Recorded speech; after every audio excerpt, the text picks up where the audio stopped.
আলমাম রাসেল জামায়াতের পক্ষ থেকে কালকেও বলেছেন যে সুষ্ঠু নির্বাচন নিয়ে শঙ্কা দেখা দিয়েছে, একটি পাতানো নির্বাচন করার একটা ব্যবস্থা, পাতানো নির্বাচন করা হলে তারা হুঁশিয়ারি দিয়েছেন পাতানো নির্বাচন করা যাবে না এরকম একটা বিষয়।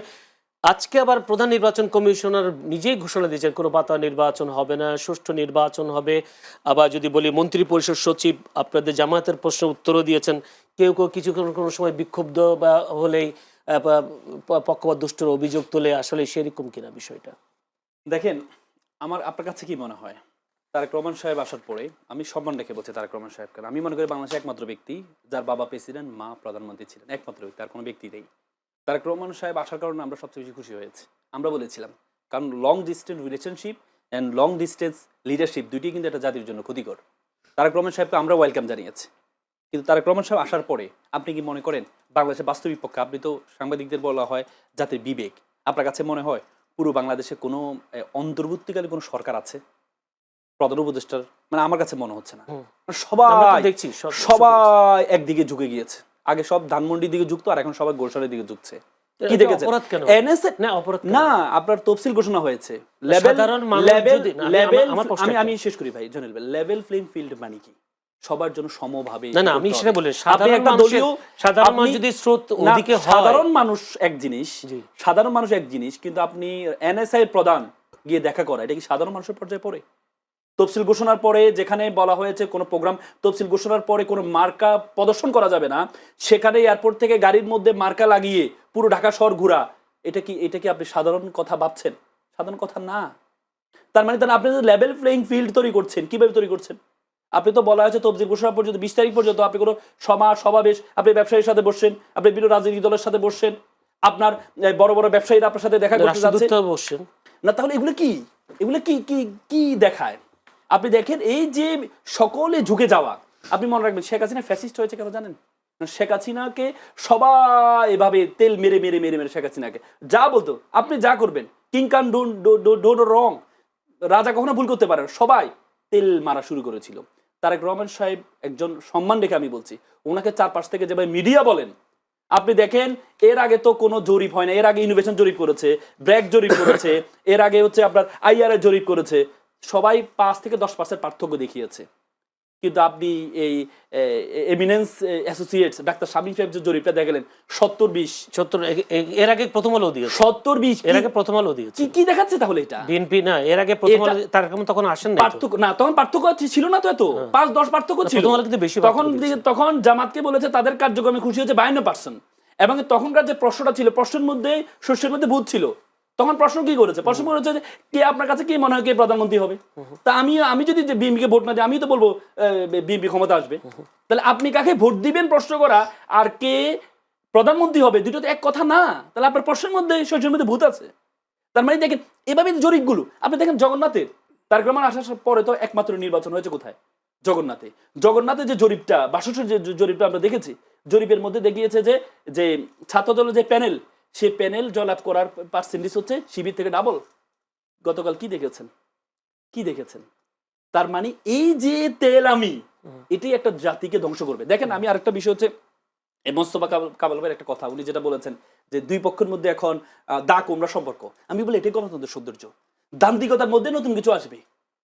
দান্দিকতার মধ্যে যদি শেখ হাসিনার মতো, যদি জাতীয় পার্টির মতো, যদি ইয়ে যদি আপনার বিরোধী দল হয়, তাহলে বাংলাদেশ আবার ফ্যাসিস্ট হবে। সেজন্য দরকার হচ্ছে, তাদেরকে দরকার যারা হচ্ছে চোখ রাঙিয়ে কথা বলবে। আপনি মনে করেন পরিবর্তন হচ্ছে না? আমি একটা প্রশ্ন করি, আমি এটা একটু শেয়ার করি। আপনি কি মনে করেন বাংলাদেশে কি পরিবর্তন হচ্ছে না? দেখেন, ছাত্রদল এর আগে যতগুলো বিশ্ববিদ্যালয় প্যানেল দিয়েছে, সবগুলো তাদের নামে প্যানেল দিয়েছে, এবং যখন শিবির হচ্ছে সাধারণ ছাত্রদেরকে নিয়ে প্যানেল দিয়েছে, তখন সুশীলরা বলেছে, সাংবাদিকরা বলেছে শিবিরের নামে দেয় না, কারণ শিবির জিততে পারবে না, এই জন্য তারা ভিন্ন নামে দিয়েছে। অথচ আপনি জগন্নাথে কি দেখেছেন? জগন্নাথ কি ছাত্রদল তাদের নামে প্যানেল দিয়েছে? না, তাদের প্যানেলের নাম ছিল কি? ঐক্যবদ্ধ নির্বীর্য অভিযান। সেখানে ছাত্র অধিকার পরিষদের এনে সভাপতি বানাইছে, খাদিজাকে এনে জিএস প্রার্থী বানাইছে। তার মানে কি? এই যে পরিবর্তন, যে সাধারণ সবাইকে নিয়ে কাজ করা। আগে তো না সব আমি খাইতে হবে, আর এখন হচ্ছে কি আমি সবাইকে নিয়ে কাজ করতে চাই, সবাইকে নিয়ে কাজ করতে চাই। এবং কি আপনি সেবামূলক কার্যক্রম, নির্বাচনের 1 মাস আগ থেকে ছাত্রদের সেবামূলক কার্যক্রম কোথা থেকে শিখেছে? কোথা থেকে শিখেছে? এই যে নিজেদের মধ্যে যদি এগুলো নিয়ে মানে কাজের মধ্যে আসলে ভাই, ভালো কাজের মধ্যে আমার দ্বন্দ্ব কাছে হয়। খুবই কম সময়, জি, অল্প সময় বলতে হবে। আমার একটা প্রশ্ন শেষ করি। সেই প্রশ্নটা হচ্ছে, আপনি বললেন বিএনপির তারেক রহমান আসার পর সবাই ওদিকে ঝুঁকছে। আমরা দেখলাম জামায়াত ইসলামের আমিরও সেখানে গিয়ে দেখা করলেন, কথা বললেন, বের হয়ে বললেন নির্বাচনের পরে আমরা আবার একটা সরকার গঠনের আগে বসবো। আপনি একটা বললেন শক্তিশালী বিরোধী দল দরকার। তাহলে তারা কি যে বক্তব্যটা দিলেন নির্বাচনের পরে বসবেন, তাকে কি জাতীয় সরকারের কথা বলা হচ্ছে? নিশ্চয়ই। ইউনিটি গভর্নমেন্ট আর জোটের মধ্যে পার্থক্য আছে, আমরা সেটাই বুঝি না। ইউনিটি গভর্নমেন্ট মানে কি? ইউনিটি গভর্নমেন্ট মানে হচ্ছে যে আপনি যেমন আগে কি ছিল, জোটটা কি ছিল, আগে আওয়ামী লীগ করতো, জাফাকে বলছে যে তোমাকে আমি 10টা সিট দিয়ে দিব, তুমি বিরোধী দল হবে, আমার গৃহপালিত বিরোধী দল হবে। আর এখন ইউনিটি গভর্নমেন্টের থিওরিটা হচ্ছে যে বিএনপি বিএনপির মতো ইলেকশন করবে, জামাত জামাতের মতো ইলেকশন করবে, যে যত সিট পাবে, বিএনপি সর্বোচ্চ সিট পেয়েছে, জামাতও একটা নির্দিষ্ট সিট পাবে। পাওয়ার ক্ষেত্রে আমরা বিরোধী দল হলে বিরোধী দলকে কি মনে করি? সে মানুষের পর্যায়ে পড়ে না, এটা দলের পর্যায়ে পড়ে না, একে জেলে ঢুকাইতে হবে। এই যে শেষ করে দিব, এই শেষটা না করে আমরা জামাতের, আমি কিন্তু রয়টার্সকেও বলেছে ন্যূনতম 5টা বছর আমাদের যে সংস্কারগুলো বাংলাদেশকে, আগামী বাংলাদেশ কিভাবে চলবে, আমি মনে করি এবার যে ইলেকশন হয়েছে, এবার জামাত আমির বলেছেন জামাত আমির 5 বছর, মানে 5 বছর জন্য সবাই স্বীকার করছে বাংলাদেশকে পরিবর্তন করার জন্য ন্যূনতম 5 বছর, যে এক পক্ষ আর পক্ষকে ধ্বংস করে দিব না, এক পক্ষ আর পক্ষকে ধ্বংস করে দিব না, সেই মানে যে ক্ষমতা আসুক তাকে সহযোগিতা করবে, জামাত এটা বলছে। একে অপরকে সহযোগিতা করা। এটা পারি না যে আমরা একসাথে গৃহপালিত বিরোধী দল বানাবো, তুমিও মন্ত্রী থাকবে আমি মন্ত্রী থাকবো, না, এটা না। জি, আচ্ছা, জি। আর আসলে একটা প্রশ্ন, যে আপনি রয়টার্সের কথা যখন তুললেন, সেখানে বলি জামায়াত আমিরের সাথে ভারতীয় কেউ কেউ দেখা করেছেন, সেই কথা তিনি রয়টার্সকেও বলেছেন, এবং তিনি বলেছেন গোপন রাখতে। আসলে তিনি অনেকদিন ধরে গোপন রেখেছেন কেন? জামাত, আচ্ছা আমাকে আপনি একটু বলেন তো, এই জিনিসটা কি জামাত আমির প্রকাশ করেছে নাকি প্রকাশ হয়েছে? প্রশ্নের কারণে না, প্রকাশ হয়েছে নাকি প্রকাশ করেছে? প্রকাশ করেছে। জি। সাফাদির সাথে নুরুল নুরুর মিটিং ছিল, সেটা কি প্রকাশ করেছিল নাকি প্রকাশ হয়েছে? সেটা প্রকাশ হয়েছে। আর জামাত আমির প্রকাশ করেছে। আমি তো বলছি জামাত আমির সাহসের পরিচয় দিয়েছে, এবং জামাত সাথে এর পক্ষ, ইন্ডিয়ার পক্ষ থেকে 6 থেকে 7 বার বসার জন্য চেষ্টা করেছিল, উনি সময় দেয় না। এবং ওনার সাথে যে আমি শেষ করি, ওনারটা কি ছিল, উনি অসুস্থ ছিলেন, ওনাকে দেখতে গিয়েছেন, আপনি আমি অনেকে দেখতে গিয়েছেন, দেখার সময় গিয়ে বলে যে ভাই আমি তো সবসময় তোমার বিরুদ্ধে সবসময় কথা বলি, কিন্তু আমি তোমাকে দেখতে আসছি, আল্লাহর রাস্তায় তুমি এটা কারোর সাথে শেয়ার করো, আমি তোমার সাথে মিটিং করতে আসিনি। যদি মিটিং হতো তাহলে আগে থেকে নির্ধারিত হতো আপনার সাথে আমার অমুক জায়গায় মিটিং হবে না, উনি অসুস্থ ছিলেন, ওনার সাথে দেখতে গিয়েছেন। ওই দিন আমি, আমার বাড়ি কুমিল্লা 14 গ্রাম, আমি গিয়েছি, আমি একটা হোটেলে বসি, আর কিছু বিএনপির লোকজন আসছে, কিছু জামাতের লোকজন আসে, তো ওরা জামাতের একজনের ছবি তুলতেছে, তখন বিএনপি একজন বলতেছে ভাই আল্লাহর রাস্তায় ছবিটা একটু ফেসবুকে দিয়ে না, দিলে সমস্যা কি? তো ভাই আমরা সবসময় জামাতের বিরোধিতা করি, এখন যদি একসাথে খাচ্ছি তাহলে মানুষ মুখে বলো একটা, কাজে করো আরেকটা। ইন্ডিয়া কেন নিষেধ করেছে? এই জন্য নিষেধ করেছে কারণ ইন্ডিয়া সবসময় জামাতের এগেইনস্টে কথা বলে, জামাত মানে দ্বিতীয় আফগান, জামাতের এগেইনস্টে কথা বলে, এখন জামাতের সাথে বৈঠক বসছে, এটা ইন্ডিয়ার জন্য অপমানজনক, এই জন্য ইন্ডিয়া নিষেধ করেছে। জামাতের আমির সেটা প্রকাশ করছে, সাহসের পরিচয় দিয়েছে। হ্যাঁ, জি জি, সাহসের পরিচয় দিতে। যদি মোস্তফা কামাল আপনারা একটু অনেকক্ষণ সময় পাবেন কথা বলার জন্য। প্রথম প্রশ্ন হলো যে উনি বলেছেন যে জামাতে আমির সাহস করে প্রকাশ করেছে রয়টার্স। আপনার কি মনে হয়? একটা প্রশ্ন। দ্বিতীয় একটা প্রশ্ন করে রাখি, কারণ বারবার প্রশ্ন করলে হয়তো সমস্যা হবে। দ্বিতীয় প্রশ্ন হলো, বিএনপি ভারপ্রাপ্ত চেয়ারম্যান তারেক রহমান আসার পর আমরা যে জনস্রোত দেখলাম বিএনপির প্রতি, একমুখী, আমরা সবাই বলছি এখন বিএনপি একটা জয় জয় করা অবস্থা। এমন একটা সময় জগন্নাথ বিশ্ববিদ্যালয়ে নির্বাচন হলো, সেখানেও দেখা গেল শিবিরের উত্থান। কেউ কেউ বলছেন শিক্ষিত সমাজগুলোতে ছাত্রদল কেন তাদের আদর্শ প্রচার করতে পারছে না।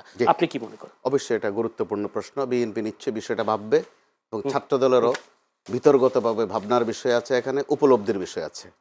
শেষ প্রশ্নের জবাব এটা। এর আগের প্রশ্নটা হচ্ছে এরকম, এখানে আমরা যতই ভারত বিষয়ে নানান ধরনের বয়ান দিয়ে থাকি না কেন, ভারত অত্যন্ত প্রাসঙ্গিক বাংলাদেশের সাথে, অগ্রাহ্য করার খুব একটা সুযোগ নেই। মাঠে ময়দানে অনেক কথা বলি, ভিতরগত বিষয়টা কিন্তু ভিন্ন। জামায়াতের আমির যেভাবে পরিষ্কার করেছেন যে ভারত তাকে বলেছিল গোপন রাখতে, কিন্তু তিনি সাহসের সাথে গোপন আর রাখেননি, বলে দিয়েছেন। কাছাকাছি বয়ান ছিল জাতীয় পার্টির যিনি চেয়ারম্যান জিএম কাদের, তিনি বিমানবন্দরে একদম টসটসে তাজাভাবে বলে ফেলেছেন যে আমার সাথে ভারতের কি কথা হয়েছে এটা এখন বলতে পারবো না, ভারত আমারে মানা করে দিয়েছে এটা বলতে। অর্থাৎ দেখেন সময়ের ব্যবধান, মূল মেসেজ কিন্তু কাছাকাছি। তো ওই বিতর্কে না গিয়ে আমরা সময়টাকে যদি বিবেচনায় নেই, এই সময়টায় খুদ ধরার দুটো উদ্দেশ্য থাকতে পারে, একটা হচ্ছে ঘায়েল করা, আর একটা হচ্ছে তাকে সহযোগিতা করা। জামাতের দিক থেকে এতক্ষণ আমার অত্যন্ত স্নেহাস্পদ অ্যাডভোকেট রাসেল যা বললেন, এগুলো যদি বিএনপির জন্য কল্যাণ কামনা করে বলা হয়ে থাকে, অবশ্যই বিএনপির সেগুলো গ্রহণ করা উচিত। এই যে ত্রুটিগুলো তিনি ধরিয়ে দিলেন, এটা কিন্তু এক ধরনের সহযোগিতা। কল্যাণ তো আমরা কামনা। ত্রুটিগুলো নিতে পারি আবার কিনা? যদি আমাদের নেয়ার অভ্যাস সম্ভবত বিএনপি নেতাদের মধ্যে হয়ে উঠেছে অনেকটা, বিশেষ করে এখন ভারপ্রাপ্ত চেয়ারম্যান তিনি দেশে আসার আগেও পরেও আজ পর্যন্ত কাউকে কটাক্ষ করে একটা কথা বলেননি।